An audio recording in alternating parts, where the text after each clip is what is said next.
जय हिंद साथियों, स्वागत है आप सभी का आपके प्यारे यूट्यूब चैनल अपने देव अकेडमी और मैथवीज ससान में। साथियों, आज से यूपी पुलिस का पेपर शुरू हो गया है। जिन भी छात्रों का पेपर है उनको बहुत बहुत शुभकामनाएं। ठीक है, अब आज से अपनी एक नई सीरीज शुरुआत हो रही है जिसमें आपको मैथ के चैप्टर वाइज कराए जाएंगे और ये क्लास सभी एग्जाम को टारगेट करके बनाई गई। चाहे आप एसएससी का कोई एग्जाम दे लीजिए, रेलवे का दे लीजिए, एनटीपीसी रेलवे का दे लीजिए, या यूपी ट्रिपल एससी या विभिन्न प्रतियोगी परीक्षाएं जिसमें भी मैथ आपकी आती है, तो ये क्लास उन सभी के लिए पर्याप्त है। आप इस क्लास को देखिएगा और आप की मैथ इन्हीं क्लासों से ही पूछी जाएगी। ठीक है, तो चलिए आज हम अपनी क्लास की शुरुआत करते हैं। क्लास नंबर 1 और चैप्टर का नाम होगा औसत। औसत बहुत सुने हैं औसत के बारे में, तो जरा बताइएगा औसत के बारे में क्या होती है। एक इसका व्यवहारिक होता है और गणितीय होता है। गणितीय सूत्र से निकाला जाता है कि औसत बराबर होता है कुल पदों का योग बटे कुल पदों की संख्या। कुल पदों का योग का मतलब, जैसे ये 5 उंगलियां हैं, इस पर 10 रुपये दिए, इस पर 20 रुपये दिए, इस पर 30 रुपये दिए, इस पर 40 और इस पर 50, तो औसतन बताइए कितना दिया गया है। तो इन सबको जितना जितना पैसा दिए हैं सबको जोड़कर, और कितने लोग को दिए हैं, 1 2 3 4 5 लोगों को दिए हैं, भाग कर देंगे, औसत आ जाएगा। ठीक है, ये तो गणितीय रूप है। लेकिन अच्छा, औसत के बारे में वास्तविक इसकी परिभाषा क्या होती है, आप इसको कैसे समझाओगे, किसी को बताना हो औसत तो। औसत का मतलब होता है ना ही बहुत अच्छा ना ही बहुत खराब। जैसे आप स्कूल में हैं, कहते हैं ना ठीक ठाक है, पास हो गए, औसतन नंबर पा गए, ना तो आप फेल ही हुए हैं और ना ही फर्स्ट ही आए हैं, ना तो आप टॉपर ही हैं ना तो आप एकदम लूजर हैं, बीच में हैं, ठीक ठाक काम चल जाता है, उसी को कहते हैं क्या, औसत। ठीक है, उसी को क्या कहते हैं, औसतन। जैसे कहते हैं, या आप किसी बिजनेस में या किसी काम में आप आशा करो कि बहुत अच्छा हमारा प्रॉफिट होगा, बहुत अच्छा प्रॉफिट होगा। ठीक है, लेकिन आपको पता चला कि जितना सोचे थे उससे कम हुआ, लेकिन ये भी नहीं है कि आपको प्रॉफिट भी नहीं हुआ, ऐसा भी नहीं है। प्रॉफिट तो हुआ है, ना तो बहुत कम हुआ और ना तो बहुत ज्यादा, इन दोनों के बीच में हुआ। तो जो बीच में होता है उसी को क्या कहते हैं, औसत कहते हैं। उसी को क्या कहते हैं, औसत कहते हैं। तो चलिएगा, औसत में केवल एक फार्मूला होता है जिसको आप लिख लीजिएगा और सारा प्रश्न औसत का लगाएंगे, टाइप वाइज लगाएंगे, बेसिक से शुरू करेंगे, सिंपल सिंपल से, सरल सरल से प्रश्न से। और हाँ साथी, एक काम आपको और करना पड़ेगा। जैसे मैं यहाँ पे टाइप बताऊंगा, 2 क्वेश्चन लगाऊंगा, और उसके बाद आप वादा करो पक्का, क्योंकि मैथ तभी आएगी और मैथ तभी आपकी स्ट्रांग होगी जी अगर हम 2 क्वेश्चन लगा रहे हैं तो आप उस पर 5 क्वेश्चन लगाओगे, तो तभी आपका कॉन्फिडेंस लेवल भी बढ़ेगा और आपकी मैथ और अच्छी होती जाएगी। ठीक है, जो औसत मैथ है वो आपकी टॉपर में बनती चली जाएगी। जैसे मैथ के भी बारे में होता है, कुछ बच्चे होते हैं एकदम टॉपर होते हैं, उनकी मैथ बहुत अच्छी होती है, कुछ बहुत वीक होते हैं। तो आप ना तो टॉपर में हो ना तो वीक में हो, आप कहाँ पे हो, बीच में हो। ये आपकी औसतन मैथ है और अपनी मैथ को अच्छी करना है तो आपको और प्रैक्टिस करना पड़ेगा। आइएगा, औसत बराबर या माध्य बराबर होता है कुल पदों का योग, पदों का योग बटे कुल पदों की संख्या। ठीक है, जैसे अब इसको आप कैसे निकालोगे, एक एग्जाम्पल समझा। जैसे हम हैं, अपना एक हफ्ते का खर्चा, एक हफ्ते का एक व्यक्ति है, उसका सोमवार का खर्चा है, सोमवार का खर्चा है 100 रुपया, मंगलवार का है 50 रुपया, बुधवार का खर्चा है 200 रुपया और बृहस्पतिवार का खर्चा है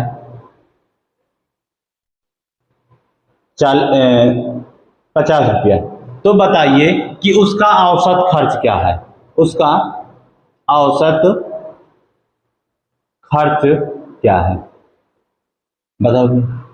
अब आपको क्या करना है, अगर आप बेसिक से लगाओगे इसको तो चारों दिनों का जोड़ लो, सोमवार को कितना खर्चा किया, 100 रुपया। देखो कि हर एक दिन क्या समान खर्चा है, नहीं ना, अलग अलग है। तो जब अलग अलग रहता है तो पूछ लिया जाता है कि बताओ एक ऐसा औसतन खर्चा की मान लेते हैं कि उतना लगभग डेली इसका खर्च हुआ है। तो 100 रुपया सोमवार को खर्चा किया, 50 रुपया मंगलवार को, बुधवार को 200 रुपए और फिर बृहस्पतिवार को 50 रुपए खर्चा किया। तो औसत पूछेगा तो आपको इसको जोड़ना है, 100 100 200 200 200 एक 300 और 300 में ये जोड़ दो 50, 350 और 50 और जोड़ दो तो 400। टोटल योग कितना आ गया, 400। और ये कै दिन का खर्चा है, 1 दिन 2 दिन 3 दिन 4 दिन, यही हमारी पदों की संख्या हो गई। 4 से भाग कर दोगे तो 4 एकम 4 और ये 100, कितना आ गया इसका औसत खर्च, कितना आ गया, 100 आ गया। यानी इसका डेली का औसतन खर्च हमारा क्या है, 100 रुपए है। औसतन खर्च इसका डेली का क्या है, 100 रुपए। ठीक है, चलिएगा आगे एक और आप बताइएगा। जैसे एक व्यक्ति है, एक व्यक्ति है, उसके 5 दिन के खर्च क्रमशः 70 80 60 40 और 50 हैं। तो इसका औसत खर्च क्या होगा, इसका औसत खर्च क्या होगा। देखो एकदम जीरो से सिखा रहे हैं हम, इस क्लास में उसको भी सिखा देंगे जो कहता है कि मैथ मुझे नहीं आती, और मैथ का एकदम जीरो लेवल लेके चल रहे हैं। इससे जीरो लेवल और नहीं हो सकता, आपको एकदम सिखा देंगे मेरे भाई। आप यकीन रखो, आप अगले 15 दिन तक मेरी क्लास कर लेना, इसके बाद आप देख लेना आपका जो टॉपिक पढ़े उसके कितने क्वेश्चन बन रहे हैं, कितने आपके फंस रहे। यकीन मानिए आपका कोई क्वेश्चन नहीं फंसने वाला है। आ जाओ 70 80 60 40 50, इसको जोड़ लीजिए। जोड़ोगे तो 6 4 10 10 5 15 यानी 150 हो गया। और 150 में 8 7 15, ये भी 150 150 150 कितना हो गया, 300 हो गया। 300 और बटे 1 2 3 4 5, 5 से भाग कर दो तो 5 छंगे 30, कितना आ गया, 60। औसत खर्च व्यक्ति का कितना आ गया, डेली का 60 रुपए आ गया। व्यक्ति का डेली का औसत खर्च कितना आ गया, 60 रुपए हो गया। ठीक है, तो अब आपको पहले इस तरह से कम से कम 3 प्रश्न अपने आप बनाने हैं, अपने आप बनाने हैं। वादा करिए आप बनाएंगे तभी मजा आएगी। अपने आप 3 प्रश्न बनाइएगा और उसको लगाइएगा, तब आपका पक्का हो जाएगा, एकदम कंठस्थ हो जाएगा। ठीक है, अगले प्रश्न की तरफ ध्यान दीजिएगा मेरे भाई। जैसे अब पहला टाइप से साधारण प्रश्न से शुरू होता है, साधारण प्रश्नों की शुरुआत होती है पहले टाइप में। पहला टाइप है, जैसे आपसे कह दिया कि प्रथम 10 क्रमागत प्राकृतिक संख्या का औसत, यहीं से ध्यान देना, प्राकृतिक संख्या का औसत। प्रथम 10 क्रमागत प्राकृतिक संख्या का औसत बताइए क्या होगा। तो प्राकृतिक संख्या आप जानते हो ना, प्राकृतिक संख्या की शुरुआत 1 से होती है और प्रथम की जब भी बात कर देगा तो 1 से शुरुआत हो जाएगी। तो कितनी का है, 10। तो आप 1 2 3 4 5 6 7 8 9 10 10 संख्याएं लिख लीजिए, 10 संख्याएं लिख लीजिए। और क्रमागत है, इसका औसत आपका निकालने का 2 तरीका है। पहला तरीका तो यही है, कुल पदों का योग बटे कुल पदों की संख्या। अब इन 10 संख्याओं को जोड़ोगे तो आप प्राकृतिक संख्याओं के योग में पढ़ाए थे, बताए थे कि उनका योग कितना होगा, 55 होगा। प्रथम 10 प्राकृतिक संख्याओं का योग कितना होता है, 55 होता है। और 55 को 10 से भाग कर दोगे तो औसत 5.5 आ जाएगा। पहला तरीका हो गया, सबको आप जोड़ लोगे। दूसरा इसका तरीका है मेरे भाई, जब संख्याएं क्रमागत हो, कैसी हो, क्रमागत होंगी तो उनके बीच का जो अंतर होगा दोनों संख्याओं की, वो समान होगा हमेशा। और क्या होगा, समान होगा। डिफरेंस हमेशा क्या होगा, समान होगा। देखो 2 और 1 के बीच 1 का, फिर 2 और 3 के बीच 1 का, 3 और 4 के बीच, इसी तरह से 9 और 10 के बीच, अंत तक का योग सबका समान आया। और अंतर कितना का आया, 1 का आया। ठीक है, तो यहाँ पे औसत एक तरीके से और निकाला जाता है। औसत बराबर होता है पहली संख्या प्लस अंतिम संख्या बटे 2। पहली संख्या प्लस अंतिम संख्या बटे 2। पहली संख्या प्लस अंतिम संख्या बटे 2। तो पहली संख्या हमारी 1 है, अंतिम संख्या हमारी 10 है, दोनों को जोड़ लो तो 1 10 11, 11 बटे 2 बराबर 5.5 आ गया, 5.5 आ गया। ठीक है मेरे भाई, ये तो था इसका सेकंड तरीका। अभी इसका एक थर्ड तरीका भी है। थर्ड कैसे और लगाते, पहला तरीका कुल पदों का योग बटे कुल पदों की संख्या, दूसरा तरीका जब डिफरेंस सेम हो तो प्रथम प्लस अंतिम बटे 2। इसका तीसरा तरीका आया, बताएं आपको। चलो तीसरा तरीका इसका बताते हैं। इतने में तीसरे तरीके के लिए, फिलहाल तीसरे तरीके के लिए आपको कुछ किसी की जरूरत ही नहीं है, किसी की जरूरत ही नहीं है, केवल यही थर्ड तरीका इसका। देखो क्या है, आप गिन लो ये संख्याएं कितनी लिखी गई हैं, कितनी 10 लिखी गई हैं, तो 10 का आधा होता ही नहीं होता, 10 का आधा होगा क्रम। ध्यान देना कि जब ये क्रमागत लिखी होंगी तभी करना है, क्रमागत लिखी हो और 10 संख्याएं लिखी गई हैं तो इसका तुरंत आधा कर दो, जितनी भी संख्याएं लिखी उसका आधा कर दो। आधा करोगे तो क्या होगा, 5 होगा, 5 होगा कि नहीं होगा। तो जहां से आधा हुआ है उन्हीं दोनों नंबरों को जोड़ दीजिए, उन्हीं दोनों नंबरों को जोड़ दीजिए, जोड़कर 2 से क्या कर दीजिए, भाग कर दीजिए, औसत निकल आएगा। 10 का आधा क्या हुआ, 5 नंबर, फिर अगला उसका 6 नंबर, 5 नंबर और 6 नंबर को जोड़कर तुरंत भाग कर दीजिए, हमारा क्या आ जाएगा, औसत आ जाएगा। तुरंत भाग कर दीजिए, हमारा क्या आ जाएगा, औसत आ जाएगा। समझ गए भाई, 5 और 6, 5 और 6 को जोड़कर 2 से भाग मार दोगे तो औसत आ जाएगा। ठीक है, चलिएगा। अब समझ गए होंगे, अगर समझ गए हैं तो जरा एक प्रश्न और आपके सामने आता है, प्रकट होता है। प्रथम 25 क्रमागत संख्या का औसत बताइए। आंसर आ गया होगा 13, सबका आ गया कि नहीं आ गया। देखो कितना सेकंड लगा भी नहीं लगा, आप प्रश्न देखा तुरंत औसत बता दिए। जोड़ने वाले में आपको टाइम लगा, कहां से, प्रथम 1 से कहा है 2 3 4 डॉट डॉट कहां तक का, 25 तक का, डॉट डॉट कहां तक का, 25 तक का। आपको लिखने की जरूरत भी नहीं है। तो पहली संख्या हमारी 1 हो गई, आखिरी संख्या हमारी 25 हो गई, दोनों को जोड़कर 2 से भाग कर दीजिएगा, औसत आ गया 1 प्लस 25 बटे 2, 26 बटे 2 बराबर 13। आ रही है मजा ना, आएगी मजा, मजा आएगी, वरना पैसा वापस, पैसा वसूल क्लास है। फिलहाल इसमें तो आपने पैसा दिया नहीं, पैसा आपका केवल इतना लगेगा कि आप वीडियो को लाइक कर दीजिएगा और चैनल को सब्सक्राइब कर लीजिएगा, यही आपका चार्ज है, यही आपका चार्ज है। और अगर आपको इस क्लास में मजा नहीं आ रही तो मत दीजिएगा, कोई बात नहीं है। चलिएगा अगला प्रश्न, अब आप बताना एक और फटाक से। 87 क्रमागत प्राकृतिक संख्या का औसत 44 आया कि नहीं आया, 44 आया कि नहीं आया। 1 प्लस 87 बटे 2 88, 88 को 2 से भाग करो 44, खत्म। चलो और आपको ले चलते हैं, और आप लिखिए, फटाफट आंसर दीजिए मेरे भाई, कहे ना कि सिखा के छोड़ेंगे आपको। लिखो 105 क्रमागत प्राकृतिक संख्या का औसत कितना आया, 53 आया कि नहीं आया। 105 प्लस 1 106 बटे 2 आ गया, अरे आया कि नहीं आया। चलो 1 प्लस 105 बटे 2 बराबर 106 बटे 2, 2 पंचे 10, 2 तिहाई 6। अच्छा चले, अब बताना 100 हो गया। चलो एक और करते हैं, फटाफट आंसर बताते चलो, हम यहीं पे एक जगह बदल लेंगे, बाकी आप देखते चलना। 112 क्रमागत प्राकृतिक संख्या का औसत बता दो मेरे भाई। 56.5 आया कि नहीं आया। एक पहली संख्या 1 प्लस 112 बटे 2 113 हुआ, 113 को 2 से भाग करो, 2 पंचे 10, 1 2 छंग 12.5। क्लियर, समझ गए, समझे कि नहीं समझे, समझे।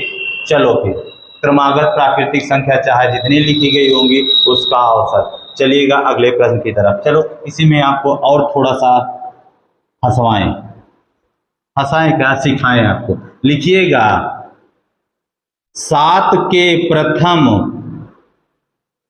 20 गुणज का औसत, 20 गुणज का औसत बताओ मेरे भाई। 7 के प्रथम गुणज का मतलब होता है मल्टीपल, यानी 7 का पहाड़ा कितने तक का, 20 बार तक का। तो पहली संख्या 7 एकम 7, दूसरी 14, तीसरी 21, डॉट डॉट इसी तरह से 140, कितना 140। और इसका औसत, औसत बराबर पहली संख्या प्लस आखिरी संख्या 140, पहली संख्या 7 आखिरी संख्या 140 बटे 2, 147 को 2 से भाग मारो, 2 सते 14, 73.5। समझ गए कि नहीं समझे? कुछ समझ गए मेरे भाई? अब मल्टीपल में भी आपसे पूछेगा तो कोई दिक्कत नहीं होनी चाहिए। चलिएगा इस पर आप और एक प्रश्न मारो। समझ रहे हैं? ध्यान समझना, इत्मीनान समझना। क्लास आपको अच्छी लग रही हो तो लाइक भी करते चलिएगा, ठीक है। अगला प्रश्न, अगला प्रश्न लिखिए, 9 के प्रथम 8 गुणज का औसत। 9 के प्रथम, 9 के प्रथम, एक मिनट, 9 के प्रथम 8 गुणज का औसत बताओ मेरे भाई, बताओ मेरे भाई, औसत बताइएगा, बताओ भाई बहन सभी। पहली संख्या 9, आखिरी संख्या 72 बटे 2, 72 9 81, और 81 को 2 से भाग करेंगे तो 40.5। क्लियर? 40.5। और इससे आसान तरीका आपका कुछ भी नहीं है। और औसत हमेशा बीच वाली संख्या ही होती है, याद रखना। औसत हमेशा कहाँ की संख्या होगी? हमेशा बीच की संख्या होती है। चलिएगा आगे, आज आपको इसमें और कराते हैं अभी सम और विषम वाली संख्याओं का औसत। ध्यान दीजिएगा, इस क्लास को बड़ी नहीं करेंगे, 20 से 25 मिनट में आपको समझा देंगे पूरा। चलिएगा,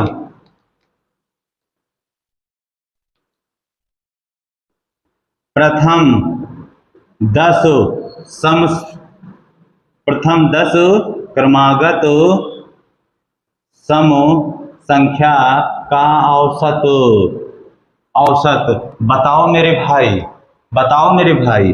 पहली संख्या क्रमागत सम की बात हुई है प्रथम, और पहली सम संख्या हमारी 2, और अब ये 10 तक नहीं, 10 बार लिखनी है सम संख्या। 4, 6, 8, 10, 12, 14, 16, 18 और 20। देख लो 10 सम संख्या हो गई कि नहीं हो गई? अब ये 10 तक नहीं लिखना था, 10 बार लिखना था। तो अंतर देखो यहाँ पे भी सेम है, 2 का है कि नहीं है? 2 का है कि नहीं है? है ना? तो आपको करना क्या है? औसत बराबर पहली संख्या प्लस आखिरी संख्या बटे 2 बराबर 22 बटे 2 बराबर 11 के, बराबर 11 के। समझ गए? समझ गए? आया समझ में? पहली संख्या प्रथम 10 क्रमागत की बात हुई तो पहली 10 क्रमागत सम संख्याओं का औसत पूछा, पहली 2, आखिरी संख्या 20, दोनों को जोड़ा, 2 से भाग मारा, औसत आ गया। इसका एक तरीका और है, ये वाला, इसका एक तरीका और है, पर ध्यान रखना पड़ेगा, उसमें कंफ्यूज मत होना कि जब कभी भी सम संख्या की बात करें, लगातार सम संख्या की बात करें, जैसे 10 तक कहा था तो 10 के बाद कौन सी गिनती आती है? 11, तो इसका औसत क्या हो गया? 11। चलिएगा अब ध्यान से सुन के प्रश्न बताना। प्रथम 25 क्रमागत सम संख्या का औसत, प्रथम 25 क्रमागत सम संख्या का औसत। 25 के बाद कौन सी गिनती? 26, तो औसत क्या हो गया? 26। प्रथम 1000 सम संख्या का औसत, 1000 के बाद कौन सी गिनती आती है? 1001, उसका औसत क्या हो गया? 1001 हो गया। समझ गए? चलिएगा इस पर अब आपको प्रश्न करने हैं और आप प्रश्न करोगे। चलो एक प्रश्न और इस पर लगाते हैं। ध्यान देना मेरे भाई, एकदम बेसिक की क्लास है। मैथ जिसको बिल्कुल भी नहीं आती आज वो मैथ सीख के जाएगा। आप 20 मिनट इस क्लास को 25 मिनट देना और पक्का आपके जीवन के 25 साल संवारने की गारंटी है। चलिएगा आ जाओ मेरे भाई। जैसे कह दिया कि 27 क्रमागत सम संख्या का औसत, 27 क्रमागत सम संख्या का औसत, 27 के बाद कौन सी गिनती आती है? 28, इसका औसत हो गया 28। आंसर हमारा सही हो गया। जिसको डाउट हो, पहली संख्या 2 होगी, आखिरी संख्या 54 होगी, जोड़कर 2 से भाग मार दो, तब भी आप चेक कर लेना। 27 तक नहीं लिखना, 27 बार सम संख्या लिखनी है। तो जितनी बार कहेगा उसका 2 गुना होता है, 54 तक लिखनी होगी, ठीक है, क्योंकि 1 से 100 तक का 50 सम संख्या और 50 विषम संख्या होती है। आ जाओ अब विषम की बात करते हैं, विषम की बात करते हैं, विषम की बात करते हैं। जैसे आपसे कह दे कि प्रथम 5 विषम संख्या का औसत, प्रथम 5 विषम संख्या का औसत, तो विषम में वही होगा उसका औसत जितनी क्रमागत संख्या की बात किया है। अगर 5 की बात किया है तो इसका औसत 5 ही होगा। 10 की बात किया है विषम में तो उसका औसत 10 ही होगा। कैसे? आइए, पहली संख्या विषम की 1 होगी, दूसरी 3 होगी, तीसरी 5 होगी। अब 5 पे नहीं जाके रुकेंगे, 5 विषम के बारे में कहा तो 5 विषम संख्या लिखनी पड़ेगी। 1 3 5 7 और 9 हो गया कि नहीं हो गया? 9। अब देखो इसमें भी अंतर आपका क्या है, 2 का मिल रहा है मेरे भाई कि नहीं मिल रहा है? मिल रहा है ना। तो पहली संख्या 1 और आखिरी संख्या 9, और 9 1 10, और 10 का औसत क्या होगा? 5 हो जाएगा। 2 से भाग करोगे कि नहीं? समझ गए ना? कितना आ जाएगा? 5 आ जाएगा। ठीक है, तो साथियों आज ये बेसिक की पहली क्लास है औसत की। इसमें आपको काम ये करना है कि इन सभी चारों टाइप से 4 प्रश्न आप ईमानदारी से लगा लीजिएगा, आपका जीवन में कभी गलत नहीं होगा। चलिए, क्लास अच्छी लगी होगी तो लाइक करिएगा, वीडियो को शेयर करिएगा और चैनल को सब्सक्राइब कर लीजिएगा। फिर मिलेंगे आपको अगली क्लास में, तब तक के लिए जय हिंद, जय भारत।